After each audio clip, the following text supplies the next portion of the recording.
This is a Librivox.org recording by Ashwin Jain. This recording is in the public domain. Thus Spake Zarathustra by Friedrich Nietzsche, translated by Thomas Common. Part 4, Chapter 69.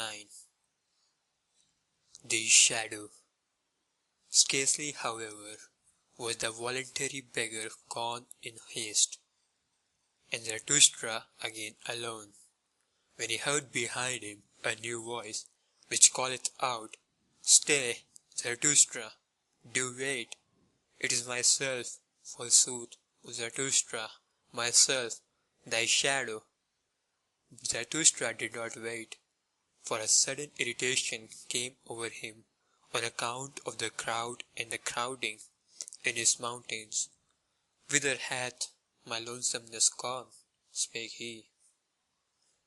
It is verily becoming too much for me, these mountains form.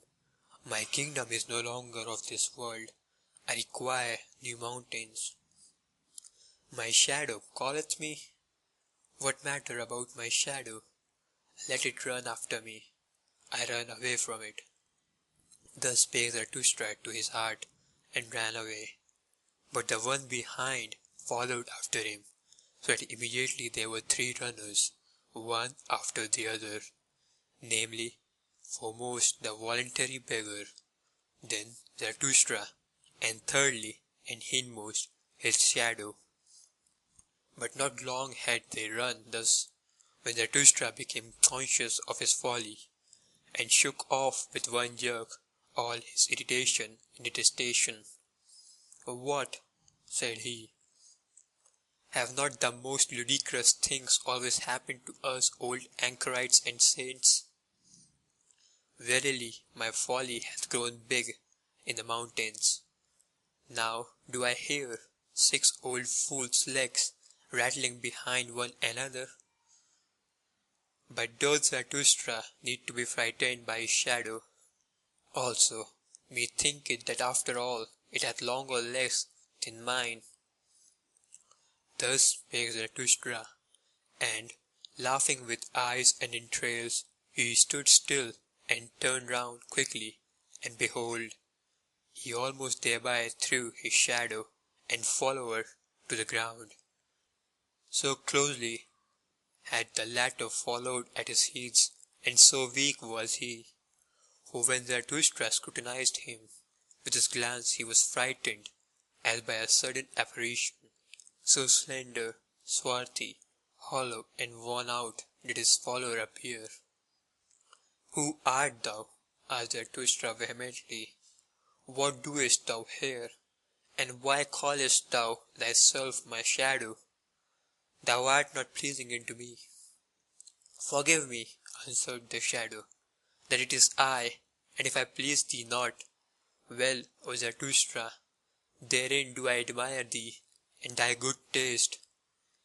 A wanderer am I, who have walked long at thy heels, always on the way, but without a goal, also without a home, so that verily I lack little of being the eternally wandering Jew, except that I am not eternal and not a Jew. What?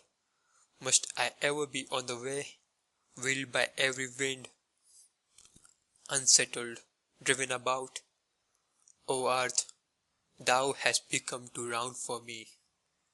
On every surface have I already sat. Like tired dust have I fallen asleep on mirrors and window panes. Everything taketh from me, nothing giveth. I become thin, I am almost equal to a shadow. After thee, however, O Zarathustra, did I fly and high longest, and though I hid myself from thee, I was nevertheless thy best shadow. Wherever thou hast sat, there sat I also. With thee have I wandered about in the remotest, coldest worlds, like a phantom that voluntarily haunteth winter roofs and snows. With thee have I pushed into all the forbidden, all the worst and the furthest, and if there be anything of virtue in me, it is that I have had no fear of any prohibition. With thee have I broken up whatever my heart revered. All boundary stones and statues have I overthrown. The most dangerous wishes did I pursue. Verily, beyond every crime did I once go. With thee did I unlearn the belief in words, and words in great names. When the devil casteth his skin, doth not his name also fall away? It is also skin. The devil himself is perhaps skin. Nothing is true.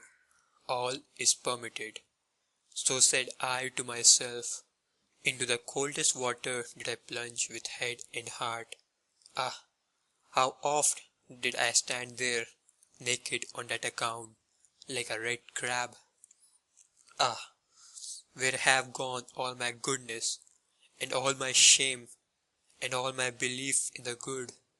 Ah, where is the lying innocence which I once possessed, the innocence of the good and of their noble lies?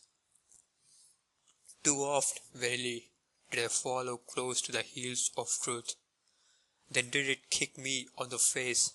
Sometimes I meant to lie, and behold, then only did I hit the truth. Too much had become clear unto me. Now it doth not concern me any more. Nothing liveth any longer that I love. How should I still love myself? To live as I incline, or not to live at all, so do I wish. So wisheth also the holiest. But alas, how have I still inclination? Have I still a goal, a haven towards which my sail is set, a good wind? Ah, he only who knoweth whither he saileth, knoweth what wind is good, and a fair wind for him. What still remaineth to me? A heart weary and flippant, an unstable will, fluttering wings, a broken backbone. This seeking for my home, O Zarathustra, dost thou know that this seeking hath been my home? Sickening, it eateth me up. Where is my home? For it too I ask and seek, and have sought, but have not found it. O Eternal everywhere, O Eternal nowhere, O Eternal in vain. Thus spake the shadow, and Zarathustra's countenance lengthened at his words. Thou art my shadow, said he at last sadly. Thy danger is not small, thou free spirit and wanderer. Thou hast had a bad day. See that a still worse evening doth not overtake thee. To such unsettled ones as thou, seemeth at last even a prisoner blessed. Didst thou ever see how captured criminals sleep? They sleep quietly, they enjoy their new security. Beware lest, in the end, a narrow faith capture thee, a hard, rigorous delusion. For now everything that is narrow and fixed seduceth and tempteth thee. Thou hast lost thy goal, alas, how wilt thou forego and forget that loss? Thereby hast thou also lost thy way. Thou poor rover and rambler, thou tired butterfly, wilt thou have a rest and a home this evening? Then go up to my cave. Thither leadeth the way to my cave, and now will I run quickly away from thee again. Already lieth as it were a shadow upon me. I will run alone, so that it may again become bright around me. Therefore must I still be a long time merrily upon my legs. In the evening, however, there will be dancing with me. Thus spake Zarathustra. End of chapter 69. Recorded by Ashwin Jain.